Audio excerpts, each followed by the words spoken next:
எபேசியர் 2 அதிகாரம் 13வது வசனத்திலிருந்து நம்ம பார்க்கலாம்.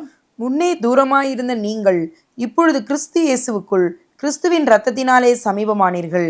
எப்படியெனில் அவரே நம்முடைய சமாதான காரணராகி இருதிறத்தாரையும் ஒன்றாக்கி பகையாய் நின்ற பிரிவினை ஆகிய நடுச்சுவரை தகர்த்து சட்டதிட்டங்களாகிய நியாயப்பிரமாணத்தை தம்முடைய மாம்சத்தினாலே ஒழித்து இருதிறத்தாரையும் தமக்குள்ளாக ஒரே புதிய மனுஷனாக சிருஷ்டித்து இப்படி சமாதானம் பண்ணி பகையை சிலுவையினால் கொன்று அதனாலே இருதிறத்தாரையும் ஒரே சரீரமாக தேவனுக்கு ஒப்புரவாக்கினார். ஆக பாவத்தை பாவ மாம்சத்தின் சாயலாக வந்த இயேசு கிறிஸ்து தன் சரீரத்தில் ஆக்கினைக்குள்ளாக தீர்த்தாராம்.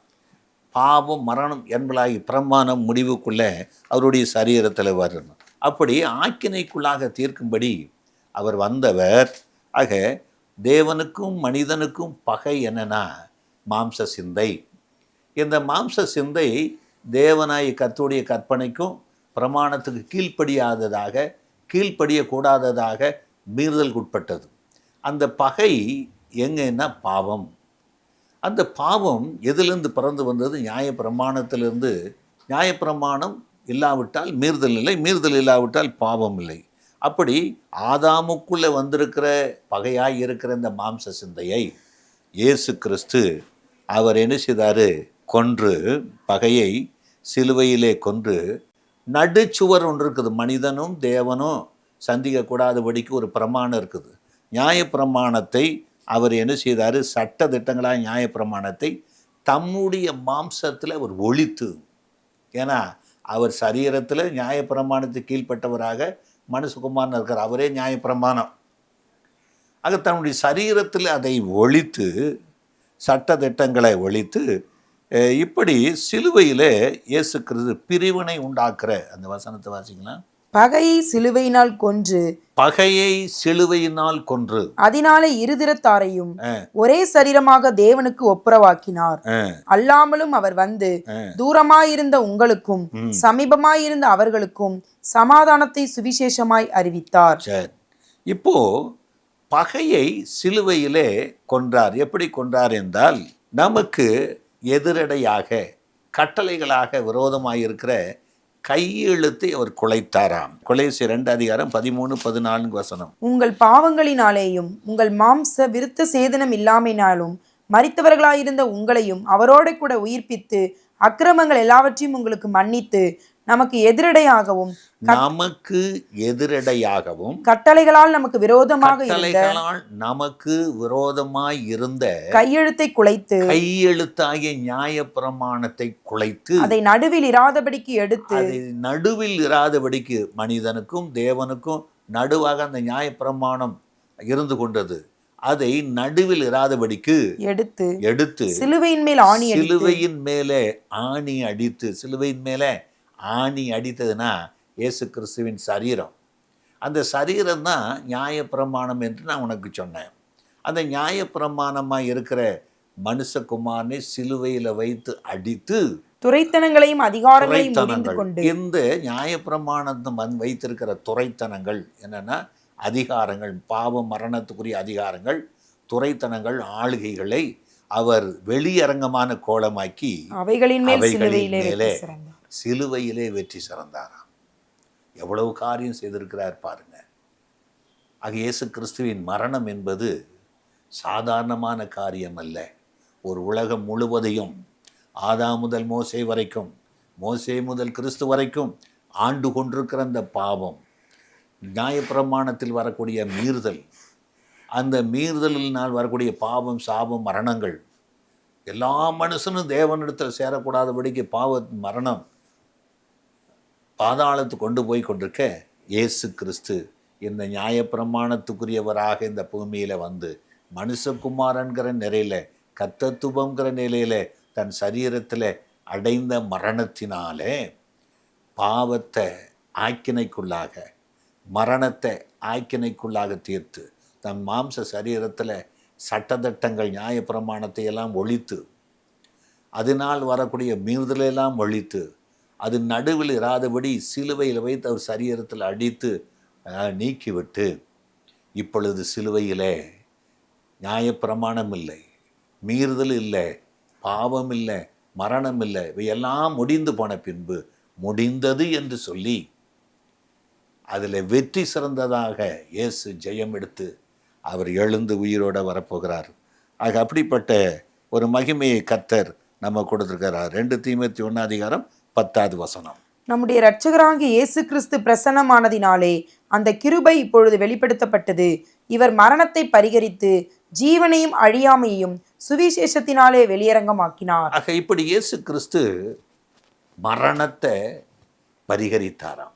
ஏனென்றால் மரணம் வருவது காரணமாக இருக்கிற சிந்தனையை அவர் ஆக்கினைக்குள்ளாக தீர்த்து, அந்த மரணத்துக்கு காரணமாக இருக்கிற பாவத்துக்கு காரணமாக இருக்கிற மீறுதல், அந்த மீறுதலுக்கு காரணமாக இருக்கிற பிரமாணத்தை அவர் சரீரத்தில் வைத்து ஆணி அடித்து முடித்து அவைகளெல்லாம் முற்றிலுமாய் நீக்கிவிட்டு இப்படி அவர் மரணத்தை பரிகரித்தார்.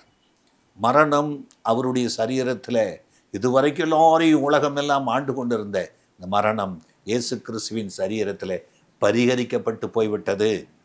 இனி மரணம் ஆண்டு கொள்வதில்லை. அந்த மரணம் எந்த மனுஷனுக்கும் சாபத்துக்குள்ளாக கொண்டு போகாது. அப்படிப்பட்ட மரணத்திலிருந்து விடுதலையாக்கினார். 1 கொரிந்தியர் 15:24, 26. அதன் பின்பு முடிவு உண்டாகும். அப்பொழுது அவர் சகல துரைத்தனத்தையும் சகல அதிகாரத்தையும் வல்லமையும் பரிகரித்து தேவனும் பிதாவுமாயிருக்கிறவருக்கு ராஜ்யத்தை ஒப்பு கொடுப்பார். எல்லா சத்துருக்களையும் தமது பாதத்திற்கு கீழாக்கி போடும் வரைக்கும் அவர் ஆளுகை செய்ய வேண்டியது பரிகரிக்கப்படும் கடைசி சத்துரு மரணம். ஆக பரிகரிக்கப்படும் கடைசி சத்துரு மரணம். கடைசி நிமிஷத்தில் அவர் முடிந்தது என்று சொன்னாரே, எதை முடித்தார்? எந்த மரணம் பாவத்து நிமித்தம் உலகத்தை ஆண்டு கொண்டிருக்கிறதோ அந்த மரணத்தை ஆக்கினைக்குள்ளாக தீர்த்து அதை பரிகரித்து விட்டு இது சிலுவையிலே வெற்றி சிறந்து எழுந்து நிற்கிறார். 1 கொரிந்தியர் 15:54-55. அழிவுள்ளதாகிய இது அழியாமையையும் சாவுக்கு ஏதுவாகியதாக இது சாவாமையும் தரித்து கொள்ளும் பொழுது மரணம் ஜெயமாக விழுங்கப்பட்டது என்று எழுதியிருக்கிற வார்த்தை நிறைவேறும். மரணமே உன் கூர் எங்கே? பாதாளமே உன் ஜெயம் எங்கே? ஆக மரணமே உன் கூர் எங்கே? பாதாளமே உன் ஜெயம் எங்கே? மரணத்தின் கூர் பாவம், பாவத்தின் பலன் நியாயப்பிரமாணம். பாவத்துக்கு பலன் கொடுக்கறது நியாயப்பிரமாணம். அந்த பாவத்துக்கு கூர் நியாயப்பிரமாணம். மரணத்தின் கூர் பாவம். அந்த பாவம் மரணத்துக்கு கூறாயிருக்கு. ஆக இந்த நியாயப்பிரமாணம் ஆகிய சட்டத்திட்டங்களை இயேசு கிறிஸ்து சிலுவையில் பரிகரித்து விட்டு ஆணி அடித்து முடித்ததுனால மீறுதல், பாவம், மரணம் முடிவு பெற்று போனது. ஆக அவர் இன்றைக்கு எழுந்து கிறிஸ்துவின் ஆத்துமா பாதாளத்தில் விடப்படுவதில்லை. மரணம் அவரை ஆண்டு கொள்வதை மரணமே உன் கூரெங்கே, பாதாளமே உன் ஜெயம் என்று ஜெயம் எடுத்து எழுந்திருக்கிறார். ஆக இயேசு கிறிஸ்துவின் மரணத்தின் சாயலில் இணைக்கப்பட்டிருப்போமானால் அவருடைய உயிர்த்தெழுதலின் சாயலில் இணைக்கப்பட்டிருப்போம். இயேசு கிறிஸ்துவின் மரணம் என்பது இயேசு சிலுவையிலே சொன்ன உபதேசமே. அந்த மரணத்தின் சாயல் அவர் இன்றைக்கு இயேசு கிறிஸ்துவின் மரணத்தின் சாயல் என்ன? இயேசுவினுடைய உபதேசம்.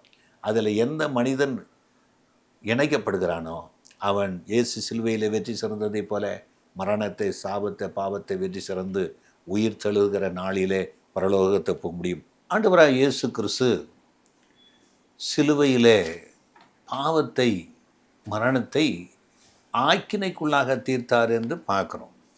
அப்படியானால் இயேசு கிறிஸ்து சிலுவையிலே மரணத்தை பரிகரித்து, எபிரேயரில் சொல்லப்பட்டபடி மரணத்தை உத்தரித்து அவர் ஜெயமாக வெற்றி சிறந்தவராக எழுந்தார் என்று வேதம் சொல்லுகிறது. அப்படியானால் கிறிஸ்து நியாயப்பிரமாணத்தை தம் மாம்ச சரீரத்தில் ஒழித்து இப்போ நமக்கு அவர் என்ன பிரமாணத்தை வைத்து விட்டு போகிறார் என்பதை குறித்து பார்க்கும்போது இயேசு கிறிஸ்து சிலுவையிலே ஒரு பிரமாணத்தை நம்ம கொடுத்திருக்கிறார். ரோமர் 10:4 பார்க்கலாம். விசுவாசிக்கிற எவனுக்கும் நீதி உண்டாகும்படியாக கிறிஸ்து நியாயப்பிரமாணத்தின் முடிவாய் இருக்கிறார். ஆக ஆண்டவராக இயேசு கிறிஸ்துவை தேவனுடைய குமாரனாக விசுவாசிக்கிறவனுக்கு தேவ நீதி உண்டாகும்படி, நியாயப்பிரமாணத்தின் நீதி மனிதனுக்கு ஜீவனை கொடுக்கவில்லை, மனிதனுக்கு கோபாக்கினை கொண்டு வந்து அது ஆக்கினை தீர்ப்பை கொடுத்தது. அந்த ஆக்கினை தீர்ப்பு கொடுத்த இந்த நியாயப்பிரமாணத்தை சிலுவையிலே அவர் சட்டதிட்டங்களாகிய பிரமாணத்தை தம் சரீரத்தில் ஒழித்து ஆண்டு கொண்டிருந்த பாவத்தையும் மரணத்தையும் அவர் முடிவுக்கு கொண்டு வந்து அவர் சிலுவையில் வெற்றி சிறந்து எழுந்தவர் இன்றைக்கு சிலுவையை நோக்கி, சிலுவையில் இருக்கிற இயேசு கிறிஸ்துவை நோக்கி விசுவாசிக்கிற நமக்கு பரலோகத்தின் நீதி உண்டாகும்படி அவர் நியாயப்பிரமாணத்தின் முடிவாய் இருக்கிறார். நியாயப்பிரமாணத்தை அங்கே முடித்து விட்டார். அப்படியானால் அடுத்த ஒரு காரியம் என்னன்னா, ரோமர் 13:10 அன்பானது பிறனுக்கு பொல்லாங்கு செய்யாது, ஆதலால் அன்பு நியாயப்பிரமாணத்தின் நிறைவேறுதலாய் இருக்கிறது. ஆக இயேசு கிறிஸ்து தேவனாய் கர்த்தருடைய நியாயப்பிரமாணத்தை அன்பினாலே நிறைவேற்றினார். அவர் எதை வைத்து அவர் மரணத்தை பரிகரித்தார் என்றால், பாவத்தை ஆக்கினைக்குள்ளாக தீர்த்தார் என்றால், அவர் கொண்டு வந்தது அன்பு. அந்த அன்பு நியாயப்பிரமாணத்தின் நிறைவேறுதலாய் இருக்கிறது. அன்பை குறித்து கலாத்தியர் 5:14 அவர் சொல்கிறார், உன்னிடத்தில் நீ அன்பு கூறுவது போல பிறனிடத்திலும் அன்பு கூறுவாயாக என்கின்ற இந்த ஒரே வார்த்தையினாலே நியாயப்பிரமாணம் முழுவதும் நிறைவேறும். ஆக ஆண்டவராய் இயேசு கிறிஸ்து 2 பிரதான கற்பனைகளை பார்க்குறோம். உன் தேவனாய் கர்த்தரிடத்தில் முழு இருதயத்தோடும் முழு மனதோடும் முழு ஆத்துமாவோடும் முழு இருதயத்தோடு அன்பு கூறுவாயாக. இயேசு கிறிஸ்துவார் இதற்கு ஒப்பனையாக இருக்கிற 2ஆம் கற்பனை என்னவென்றால், உன்னிடத்தில் நீ அன்பு கூறுவது போல பிறனிடத்தில் அன்பு கூறுவாயாக. இதுதான் ஆண்டவர் கொடுக்கிற பிரதானமான கற்பனை. இப்படி அன்பு நியாயப்பிரமாணத்தின் நிறைவேறுதலாக இருக்கிறதுனால நியாயப்பிரமாணத்தை அவர் அவமாக்கவில்லை, அதை நிறைவேற்றி முடித்தார். இப்போ இயேசு அன்பு என்கிற பிரமாணத்தை நமக்கு வைத்திருக்கிறார்.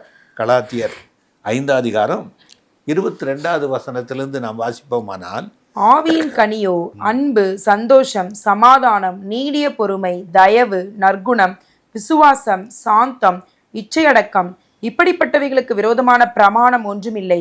கிறிஸ்துவின் உடையவர்கள் தங்கள் மாம்சத்தையும் அதன் ஆசை இச்சைகளையும் சிலுவையில் அறைந்திருக்கிறார்கள்.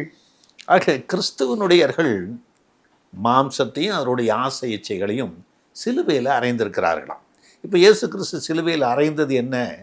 பாவத்தை மரணத்தை ஆணி அடித்து அது சிலுவையில் அறைந்து முடித்து விட்டார்.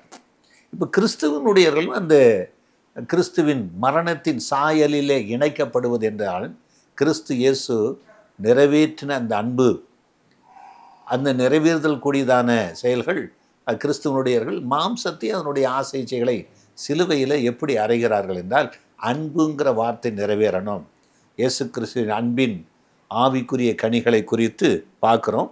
அவைகள் சிலுவையிலே இயேசு கிறிஸ்து நம்ம கொடுத்துருக்கு. கலாத்தியர் 6:2 ஒருவர் பாரத்தை ஒருவர் சுமந்து இப்படியே கிறிஸ்துவினுடைய பிரமாணத்தை நிறைவேற்றுங்கள். ஆக இயேசு கிறிஸ்து நமக்கு ஒரு அன்புங்கிற பிரமாணத்தை, உன்னிடத்தில் நீ அன்பு கூறுவது போல பிறனிடத்தில் அன்பு கூறுவாயாங்கிற ஒரு பிரமாணத்தை நமக்கு வைத்திருக்கிறார். ஐயா, எப்படி நான் அன்பு கூற முடியும் என்று ஒரு கேட்கலாம்.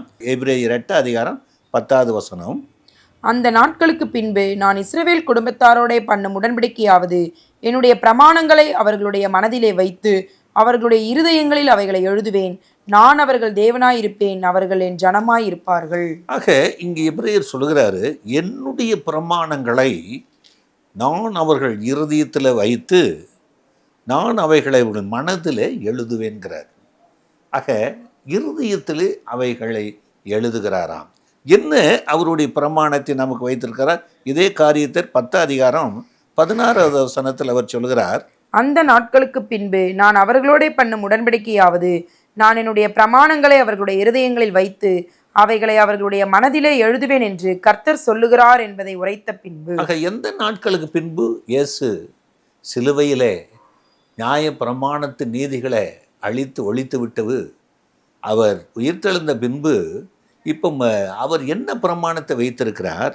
என்னுடைய பிரமாணங்களை அவர்கள் இருதயத்தில் வைத்து அவைகளை அவர்கள் மனதில் எழுதுவேன் என்று சொன்னார். அவருடைய பிரமாணம் என்னவென்றால், அன்பு, உன்னிடத்தில் அன்பு கூறுவது போல பிறனிடத்திலும் அன்பு கூறுவாயாக என்கிற ஒரு பிரமாணம். சுயாதீன பிரமாணமாகிய பூரண பிரமாணத்தை உற்று பார்த்து அதிலே நிலைத்திருக்கிறவனை கேட்கிறதை மறக்கிறவனாயிராமல் அதற்கேற்ற கிரியை செய்கிறவனாயிருந்து தன் செய்கையிலே பாக்கியவானாயிருப்பான். ஆக சுயாதீன பிரமாணமாகிய எந்த பூரண பிரமாணம், சுயாதீன நியாய பிரமாணம் பாவத்திற்கும் மரணத்துக்கும் அடிமைப்படுத்தி வச்சிருந்தது.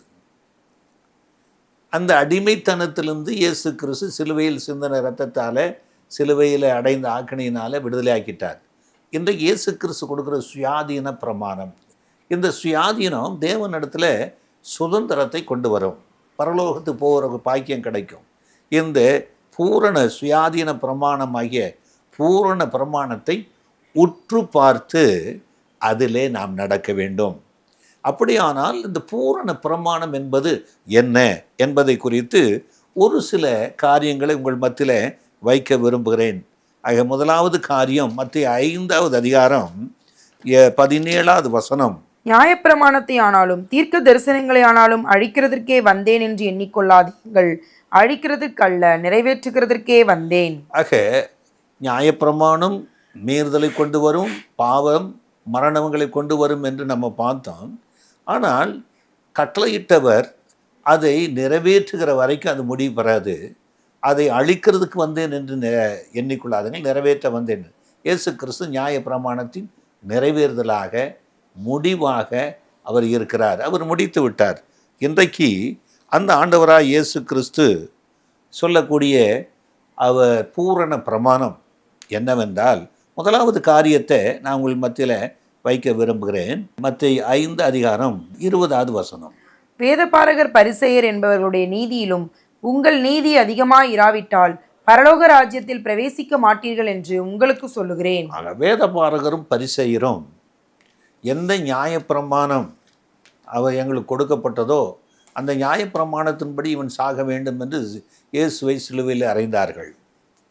அவர்களுக்கு கொடுக்கப்பட்ட நீதி என்னவென்றால் நியாயப்பிரமாண நீதி. ஆனால் இன்றைக்கு ஆண்டவராக இயேசு கிறிஸ்து சொல்கிறார், அவர்களுடைய நீதியிலும் அதிகமான நீதி நிறைவேற்றாவிட்டால் நீங்கள் பரலோக ராஜ்யத்தில் பிரவேசிக்க மாட்டீங்கன்னு சொல்கிறார். அப்போ தேவ நீதி இயேசு கிறிஸ்து மூலமாய் வெளிப்படுத்திருக்குது. அதைத்தான் இயேசு சொல்கிறார் 21வது வசனம். அதில் கொலை செய்யாதிருப்பாயாக என்பதும் கொலை செய்கிறவன் நியாய தீர்ப்புக்கு ஏதுவாய் இருப்பான் என்பதும் பூர்வத்தாருக்கு உரைக்கப்பட்டது கேள்விப்பட்டிருக்கிறீர்கள். அடுத்த வசனம். நான் உங்களுக்கு சொல்லுகிறேன், தன் சகோதரனை நியாயமில்லாமல் கோபித்துக் கொள்பவன் நியாய தீர்ப்புக்கு ஏதுவாய் இருப்பான். தன் சகோதரனை வீணன் என்று சொல்லுகிறவன் ஆலோசனை சங்க தீர்ப்புக்கு ஏதுவாய் இருப்பான். மூடனே என்று சொல்லுகிறவன் எரி நரகத்திற்கு ஏதுவாய் இருப்பான். ஆக இங்கே ஆண்டவராக இயேசு கிறிஸ்து சொல்கிறார், கற்பனை கொலை செய்யாதிருப்பாயாக என்று சொல்கிறார். ஆனால் இயேசு கிறிஸ்து நமக்கு என்ன சொல்லி கொடுக்கிறார் என்றால், பூரண பிரமாணம், தன் சகோதரனை நியாயமில்லாமல் கோபித்து கொள்பவன் நியாய தீர்ப்புக்கு எதுவாய் இருப்பான். தன் சகோதரனை வீணன் என்று சொல்லுகிறவன் எரி நரகத்துக்கு ஒப்பாயிருப்பானாம். ஆக மூடனை என்று சொல்லுகிறவன் எரி நரகத்துக்கு ஒப்பாயிருக்காக எந்த மனுஷனையும் நாம் என்ன சொல்லக்கூடாது, கோபித்து கொள்ளக்கூடாது, அவனை தகாத விதமாய் பேசக்கூடாது. ஒரு வேளை அப்படி சொன்னமானால் பலிபீடத்தில் காணிக்கையை வைத்து விட்டு பின்பு யாரை புண்படுத்தும்படி பேசணுமோ அவன் ஒரு மனிதனை குறைவாய் பேசும்போது, குற்றப்படுத்தும் போது, அவனை இழிவாய் பேசும்போது அவனை கொலை செய்கிறோம். அவன் இடத்துல போய் ஒப்புரவாகி அதுக்கு பின்பு தான் காணிக்கை செலுத்த வேண்டும் என்று ஆண்டவராக இயேசு கிறிஸ்து அன்பின் பிரமாணத்தை கொடுக்கிறார். இரண்டாவதான காரியம் 27வது வசனம். விபச்சாரம் செய்யாதிருப்பாயாக என்பது பூர்வத்தாருக்கு உரைக்கப்பட்டதென்று கேள்விப்பட்டிருக்கிறீர்கள். அடுத்த வசனம். நான் உங்களுக்கு சொல்லுகிறேன், ஒரு ஸ்திரீயை இச்சையோடு பார்க்கிற எவனும் தன் இருதயத்திலே அவளோட விபச்சாரம் செய்தாயிற்று. ஆக இரண்டாவதான காரியம் விபச்சாரம் செய்யாதிருப்பாயாக என்று பூர்வத்தாருக்கு உரைக்கப்பட்டது. ஆனால் ஆண்டவராக இயேசு கிறிஸ்து என்ன சொல்லுகிறார் என்றால், ஒரு ஸ்திரியை இச்சையோடு பார்க்கிறவன் அவளோடு விபச்சாரம் செய்தாயிற்று. ஆக அங்கே செய்தால் தான் தண்டனை, இங்கே நினைவே தண்டனை. ஆக இருதயத்தில் விபச்சார எண்ணங்கள் உண்டாகக்கூடாது என்று அப்படி மற்ற ஒரு ஸ்திரியை அல்லது ஆணை தகாத விதமான அவயங்கள் தெரிகிற மாதிரி செயல்படுவதும் விபச்சாரம்தான். தன் அவயங்கள் மற்றவர் பார்க்கும்படியாக அலங்கரித்து கொள்வது விபச்சாரம்தான். அப்படி விபச்சாரம் செய்யாதிருப்பாயாக அங்கே சொன்னவர் இங்கே இச்சையோடு மற்றவர்கள் பார்க்கும்படி தன் அவயங்களை வெளிப்படுத்தி கொள்வதும் விபச்சாரம், மற்றவர்கள் செய்ய இச்சையோடு பார்ப்பதும் விபச்சாரம். இது ஆண்டவராக இயேசு கிறிஸ்து நமக்கு கொடுக்குறார். அதை குறித்து என்ன சொல்கிறாருன்னா, உன் வலது கண் இடலை உண்டாக்கினா அதை பிடுங்கி போடுங்கிறார், உன் வலது கை இடல் உண்டாக்கினா அதை தரித்து போடுங்கிறார். அதை காட்டில் ஒரு மேன்மையான பிரமாணத்தை தான் ஆண்டவர் கொடுத்திருக்கிறார். 4ஆவதான காரியம் 31வது வசனம். தன் மனைவியை தள்ளிவிடுகிற எவனும் தள்ளுதற் சீட்டை அவளுக்கு கொடுக்க கடவன் என்று உரைக்கப்பட்டது. அடுத்த வசனம். நான் உங்களுக்கு சொல்லுகிறேன், வேசித்தன முகாந்திரத்தினால் ஒழிய தன் மனைவியை தள்ளிவிடுகிறவன் அவளை விபச்சாரம் செய்ய பண்ணுகிறவனாயிருப்பான். அப்படி தள்ளிவிடப்பட்டவளை விவாகம் பண்ணுகிறவனும் விபச்சாரம் செய்கிறவனாயிருப்பான். ஆக ஆண்டவராக இயேசு கிறிஸ்து என்ன சொல்கிறார்? தன் மனைவியை தள்ளுதற் சீட்டை கொடுக்கிறவன் விபச்சாரம் செய்யப்படுகிறவனாயிருப்பான்.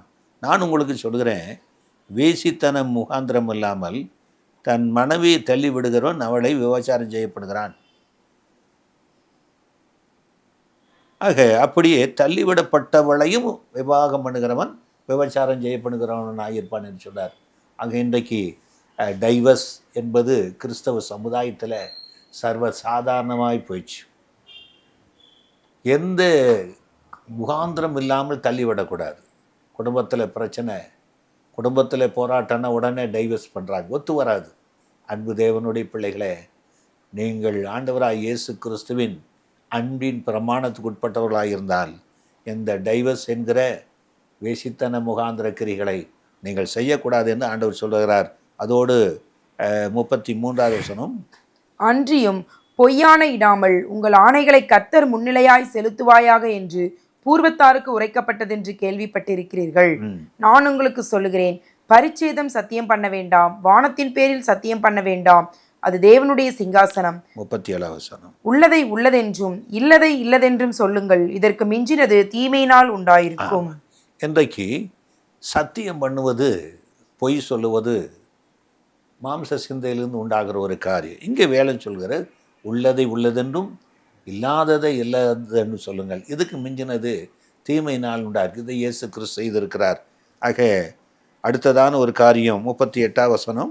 கண்ணுக்கு கண் பல்லுக்கு பல் என்று உரைக்கப்பட்டதை கேள்விப்பட்டிருக்கிறீர்கள். அடுத்த வசனம். நான் உங்களுக்கு சொல்லுகிறேன், தீமையோடு எதிர்த்து நிற்க வேண்டாம். ஒருவன் உன்னை வலது கன்னத்தில் அறைந்தால் அவனுக்கு மறு கன்னத்தையும் திருப்பிக் கொடு. ஆக இன்றைக்கு பழிக்கு பழி வாங்குவது கிறிஸ்தவ சமுதாயத்தில் இருக்கிறது. ஆக பழிக்கு பழி வாங்கக்கூடாது. இங்கே கண்ணுக்கு கண் பல்லுக்கு பல், சூட்டுக்கு சூடு, காயத்துக்கு காயம், தழும்புக்கு தழும்பு, மரணத்துக்கு மரணம் என்று நியாயப்பிரமாணம் சொல்லியிருக்குது. ஆண்டவராக இயேசு கிறிஸ்து என்ன சொல்கிறாரு? நீங்கள் தீமையோடு எதிர்த்து நிற்க வேண்டாம். ஒருவன் உன்னை வலது கன்னத்தில் அறைந்தால் மறு கன்னத்தை திருப்பி கொடு. உன்னோடு தொடர்ந்து வாசிக்கலாம். 40வது வசனம். உன்னோடே வழக்காடி உன் வஸ்திரத்தை எடுத்துக்கொள்ள வேண்டும் என்று இருக்கிறவனுக்கு உன் அங்கியையும் விட்டுவிடு. ஒருவன் உன்னை 1 மைல் தூரம் வர பலவந்தம் பண்ணினால் அவனோட 2 மைல் தூரம் போ. உன்னிடத்தில் கேட்கிறவனுக்கு கொடு, உன்னிடத்தில் கடன் வாங்க விரும்புகிறவனுக்கு முகம் கோணாதே. உனக்கு அடுத்தவனை சிநேகித்து உன் சத்ருவை பகைப்பாயாக என்று சொல்லப்பட்டதை கேள்விப்பட்டிருக்கிறீர்கள்.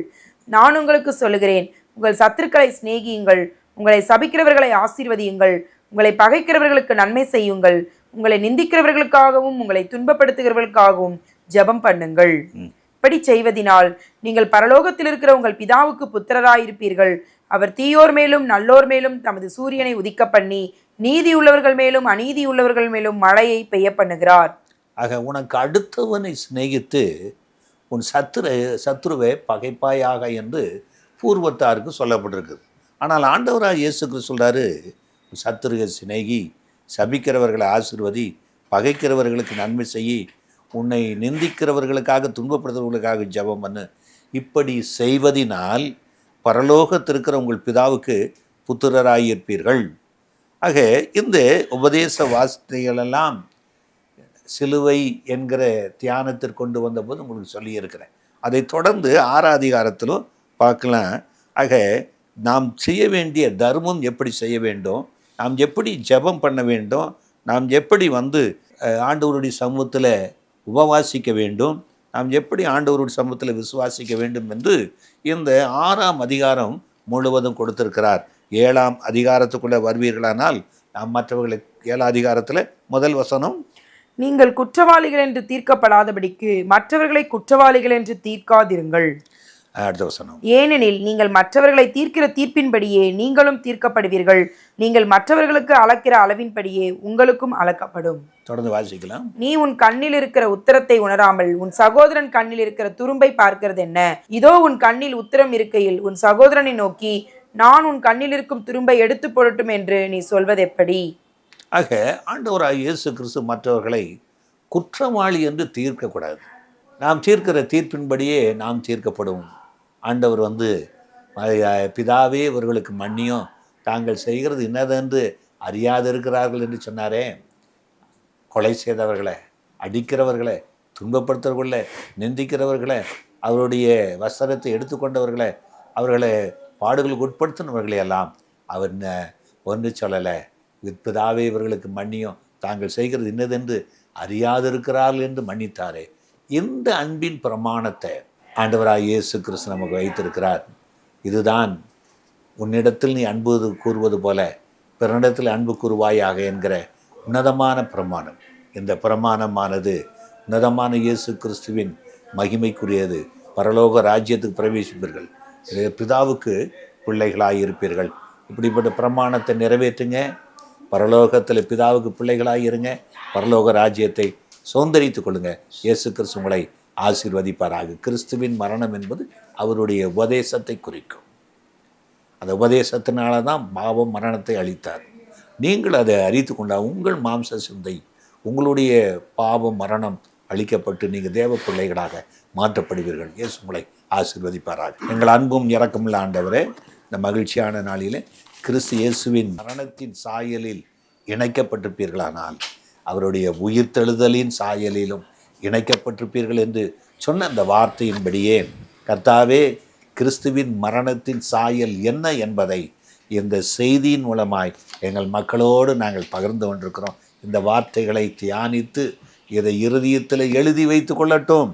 இவர்கள் பாவம் மாம்சம் என்பவர்களாகிய பிரமாணத்திலிருந்து, பாவம் சாபம் என்ப பிரமாணத்திலிருந்து, பாவம் மரணம் என்பவர்களாகிய பிரமாணத்திலிருந்து இவர்கள் விடுதலையாக்கப்பட்டு கிறிஸ்து இயேசுவின் அன்பின் உபதேசத்துக்குள்ளாக இணைந்து கிறிஸ்துவின் பிரமாணத்தை அவர்கள் நிறைவேற்றி தேவனுடைய பிள்ளைங்கிற அந்தஸ்தை, பரலோக ராஜ்யத்தை சுதந்தரிக்கிற பாக்கியத்தை அவர்களுக்கு தாங்க ஆசீர்வதி. இயேசுவின் நாமத்தில் பிதாவே. எங்கள் சபையின் ஞாயிறு ஆராதனை நேரங்கள்: ஆங்கில ஆராதனை காலை 7 மணி முதல் 8:30 மணி வரை, தமிழ் ஆராதனை காலை 8:30 மணி, தெலுங்கு மற்றும் தமிழ் ஆராதனைகள் மாலை 7:30 முதல் 9 மணி வரையிலும் நடைபெறுகிறது. இவ் ஆராதனைகளில் பங்கு பெற்று இறையாசியை பெற்று மகிழுங்கள்.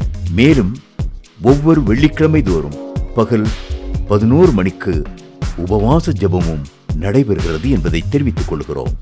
Reverend J. ஜோதி பிரகாசம், புதிய சுவிசேஷ கிறிஸ்தவ திருச்சபை, ராஜீவ் காந்தி சாலை, OMR, புனித தோமா தெரு, எகாட்டூர், சென்னை 130.